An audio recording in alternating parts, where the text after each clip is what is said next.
नमस्कार दोस्तों, आज हम दो प्राणायामों के बारे में बात करेंगे। एक है शीतली प्राणायाम और दूसरा है शीतकारी। ये दोनों भी प्राणायाम कूलिंग इफेक्ट करने वाले प्राणायाम हैं, जिसका मतलब है शीतलता प्रदान करने वाले ये प्राणायाम हैं। हम ये कैसे करना है ये देखने से पहले ये प्राणायाम किन लोगों ने नहीं करना चाहिए वो ये पहले देखेंगे। जिन लोगों को अपर रेस्पिरेटरी इन्फेक्शन हो, सोर थ्रोट हो, खांसी जुकाम हो, जिनको टॉन्सिलाइटिस हो, इन लोगों ने ये नहीं करना चाहिए।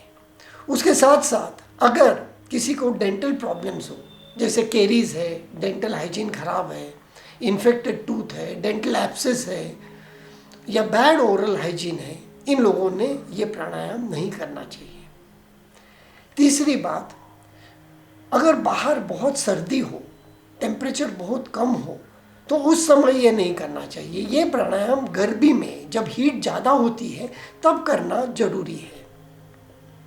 अब ये प्राणायाम कैसे करना है ये हम देखेंगे। इस प्राणायाम में आपको सांस जबान से लेनी है।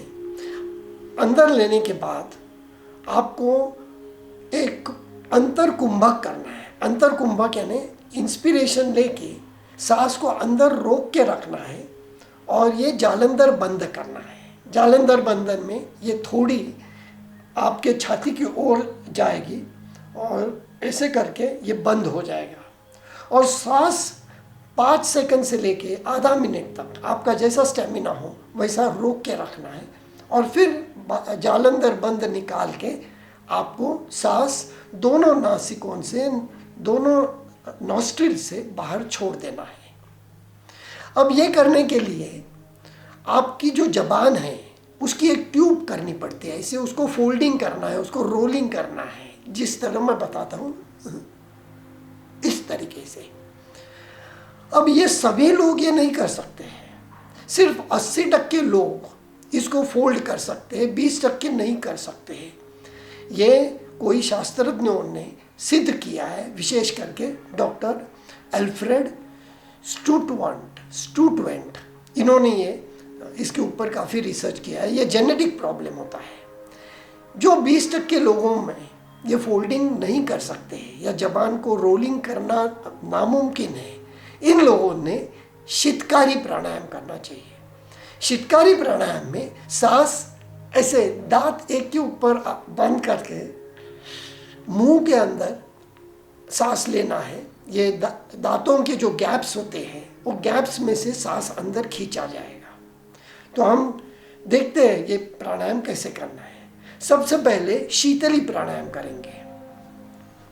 सीधा बैठना है, रीढ़ की हड्डी सीधी होगी, फिर ध्यान मुद्रा रखना है, आंखें बंद करके जबान से सांस खींचनी है इस तरीके से।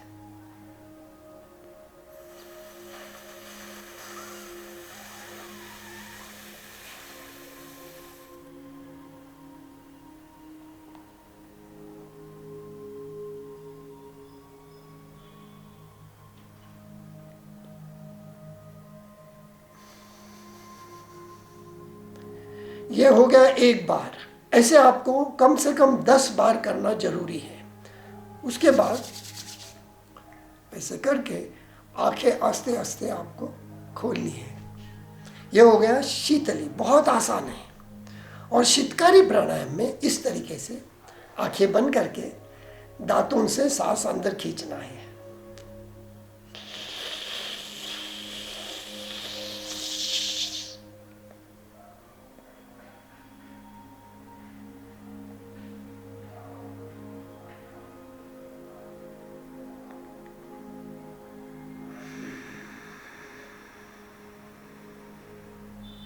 ये भी प्राणायाम करीबन 10 बार करना जरूरी है।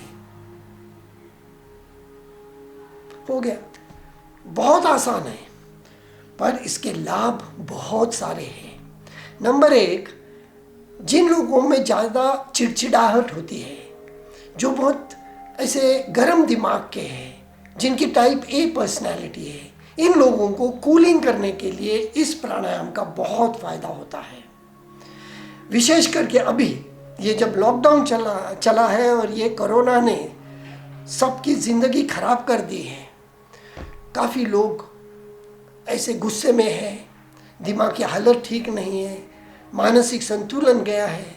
इसलिए अब तो सभी लोगों ने दिन में 2 बार, हर समय 10 टाइम्स ऐसे 2 बार करना बहुत ज़रूरी है। ये हो गया मेंटल स्टेटस, मेंटल कूलिंग के लिए। नंबर 2, जब आप सांस ऐसे ओरल कैविटी से लेते हो तो आपके मुंह में जो सलाइवा होता है उसकी वजह से आपका जो हवा अंदर चली जाती है, that gets humidified. So you get humidified air going in the respiratory tract. उसकी वजह से ये जो रेस्पिरेटरी छोटे छोटे ब्रोंकियोल्स और स्मॉल विंड पाइप्स होते हैं, इसके अंदर सीलिया नाम के ऐसे साफ करने वाले स्मॉल सीलियरी सब्सटेंसेस होते हैं। ये सीलिया जो होते हैं ये आपकी छाती को, आपके चेस्ट को साफ रखता है। तो उस सीलियरी लाइनिंग्स को ह्यूमिडिफाइड एयर से उसका फंक्शन, कार्यक्षमता अच्छी हो जाती है। उसके साथ साथ स्मॉल छोटे छोटे जो एल्वियोलाई हैं, स्मॉल एयर सैक्स है, वो भी खुल जाते हैं। इसके लंग्स के लिए इसका बहुत सारा फायदा है। तीसरी बात, हम सांस दांत से जब खींच के लेते हो तो आपका डेंटल हाइजीन वो सुधर जाता है। आपके गम्स के प्रॉब्लम्स हो तो वो भी निकल जाते हैं। चौथी बात, जिन लोगों का ब्लड प्रेशर ज़्यादा हो तो इन लोगों का प्रेशर कंट्रोल होता है। यह इसलिए होता है कि जब आप सांस लेते हो जो टंग के ऊपर, जबान के ऊपर से जाती है, तो आपके जबान का स्टिमुलेशन होता है, which is nothing but stimulating the parasympathetic system in your body। आपके बॉडी में 2 सिस्टम्स हैं, जैसे मैंने कहा, सिंपैथेटिक यानी स्टिमुलेटिंग सिस्टम, कूलिंग सिस्टम। तो ये पैरासिम्पैथेटिक सिस्टम थोड़ी स्टिमुलेट होने के कारण आपका ब्लड प्रेशर भी संतुलित हो जाता है। तो दोस्तों, ये एक बहुत बेहतरीन प्राणायाम है और अभी के सिचुएशन में ये प्राणायाम दिन में 2 बार जरूर कीजिए और उसका मज़ा ले लीजिए, आपको उसका बहुत फ़ायदा होगा। तो दोस्तों, आपके कोई भी फीडबैक हो तो वो आप कमेंट बॉक्स में लिख सकते हो या मेरे से संपर्क कर सकते हो। तो दोस्तों, फिर मिलेंगे अगले हफ्ते कुछ नया प्राणायाम लेके। धन्यवाद।